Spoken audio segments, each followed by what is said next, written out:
നീ എനിക്ക് തന്ന സന്തോഷങ്ങൾക്ക് ഞാൻ തിരികെ എങ്ങനെ സന്തോഷിപ്പിക്കുമെന്ന അങ്കലാപ്പിലാണ് ഞാൻ. നിന്നെ സന്തോഷിപ്പിക്കാൻ ഞാൻ വെറുതെ ഇരുന്നാൽ മതിയെന്ന് കേട്ടതിൻ്റെ പേരാണ് സമാധാനം. ഏറെക്കാലമായി എനിക്ക് നഷ്ടപ്പെട്ട ഈ സമാധാനത്തെയാണ് നീ അത്രയും അനായാസമായി തിരികിട്ടാകുന്നത്. വെറുതെ തമാശയ്ക്ക് ചോദിച്ച ഒരു ബുക്ക് അയച്ചു തന്നത് മുതൽ ഏറ്റവും ഒടുവിലായി നീ സമ്മാനിച്ച ഒരു കുഞ്ഞു പേന വരെ എനിക്ക് അത്ഭുതമായി. നിനക്ക് സമ്മാനം കിട്ടിയതും വഴിയിൽ കിടന്ന് കിട്ടിയതും ഉൾപ്പെടെ എന്തെല്ലാം പെറുക്കി കൂട്ടിയാണ് നീ എന്നെ പൊതിഞ്ഞു നിർത്തുന്നത്.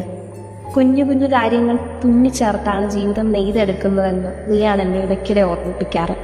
ചിലപ്പോഴെങ്കിലും ഇത് സ്നേഹപ്പൊതിയല്ല, കുമിളയാണെന്ന് ഞാൻ തെറ്റിദ്ധരിച്ചിട്ടുണ്ട്.